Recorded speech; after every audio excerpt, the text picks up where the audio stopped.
there can be some things that the cruise lines do that we can get upset about. However, some of the things that I've seen recently in the news and on social media, I'm sorry, but it is not the cruise line's fault.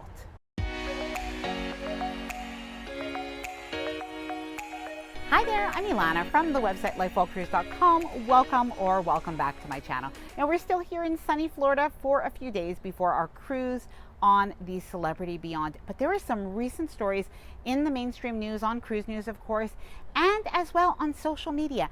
And people have been asking me, even in real life, what do I think about these things? And really they have a lot of things to say about the cruise lines. But I think in these cases, all of these three different stories that I'm going to talk about in today's video, it really is not the cruise line's fault. And in these cases, I think there are specific reasons that cruisers have to take responsibility. Now, even though these are all three things that are happening right now, these are things that could happen at any time, and they really are worth talking about.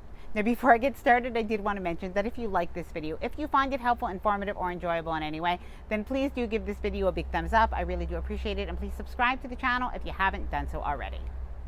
Cruising without a passport. So recently we have had a story where there was a Princess cruise ship, and apparently there were about 100 passengers that unfortunately were denied boarding because they didn't have the proper documentation. And in this case, it was passports. Now, I have seen this all over the local news, and different people have spoken to me about it. They said, oh my goodness, the cruise line was so wrong because they didn't let people know about the documentation that they needed for this cruise. However, I listened to this story and I do really feel badly for the people that were denied boarding. And of course, this is just based on what I have heard about this story. But these people were denied boarding because they did not have their passports. Now, typically, if you're American, you are able to go on a closed loop cruise, leaving from the United States and coming back to the United States and travel with a birth certificate and not necessarily with a passport. However, something that not a lot of people are aware of is it really does depend on the country that you are visiting. Now, in this case, my understanding with the ports is that some of those ports, some of those countries did require a passport, even for Americans. So when people were denied boarding, it was the fact that the cruise line cannot let people on without the documentation that they do require for the destinations that they're traveling to. And that really is not the cruise line's fault. Now, from what I heard on the news, one of the ladies did say that she was told verbally that she did not need a passport. However, in the cruise contract, in the terms and conditions that we all agree to before we go on a cruise, it is our responsibility to know if we need a passport, if we need a visa, any of the documentation that we do need for a cruise. So I definitely feel awful for anybody who's denied boarding on a cruise, a vacation that they've saved for. It really is a lesson for all of us. We have to know when we're traveling, we have to take that responsibility for ourselves to know what documentation we need for a cruise and for each destination that it is going to. Now, oftentimes dealing with a travel agent can actually help with this, and of course having something in writing if you are dealing with somebody who is giving you some specific information. Now, another story that has been on social media is the flight cancellations and the delays. And this is another time that, oh my goodness, do I ever feel bad for people. You've planned a vacation, and in some cases it's more than a vacation. There are other reasons, and your flight is canceled and you cannot get where you want to go. And by the way, we drove to Florida and the driving was horrendous going here because of all of the traffic. And I do believe that part of this was because of all of the people that were driving, because perhaps they were not able to get here by flight.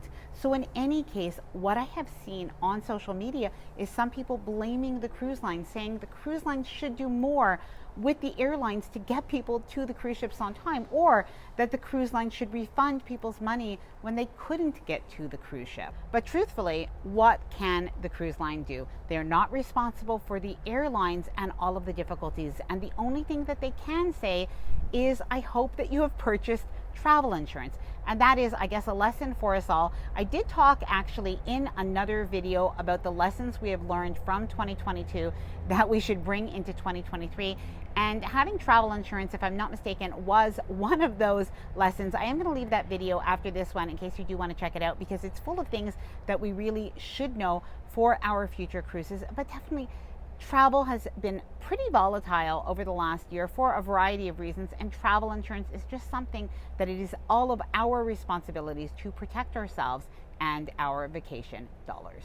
Now, by the way, please let me know, even if you haven't had travel insurance in the past, if this is something that you are now adding to your cruise vacations. And this last one, I really don't want to upset anybody with this. I don't mean for this to be controversial, but I think for some people it is going to be, but it is regarding COVID. Now, at this point, I think the cruise lines for the longest time did really as much as they could to prevent the spread of COVID, given the circumstance that we're all in. And I have heard from some people on social media and even sometimes through email saying that they did catch COVID when they were on their cruise vacation.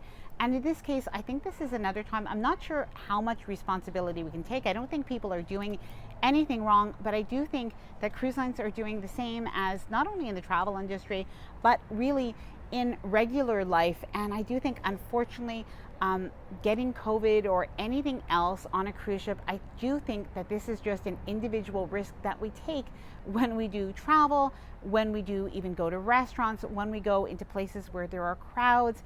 And I do think that we're at a stage that we really cannot blame the cruise lines for the fact that COVID is still around, even if hopefully to a lesser extent than it was before. Now, I really would like to know what you think. I just think that these are three things that the cruise lines are not at fault for, even though they are honestly, especially when it came to the flight cancellations and when it came to that situation with the passengers denied boarding.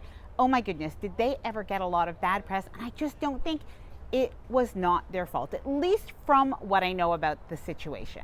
Now, I'd love to know your thoughts on this. Please let me know down in the comments below. And I am going to leave that video about the lessons that we could learn from 2022 that I think we all should be bringing into 2003. I'm going to leave that video right after this one. Thank you so much for watching. We are going to be on the Celebrity Beyond, so please do follow me on social media, so on Instagram and on Facebook, where I'm sharing information about Florida and about the Celebrity Beyond. Thanks so much for watching. If you did enjoy this video, please do give it a big thumbs up. I really do appreciate it. And please subscribe to the channel if you haven't done so already.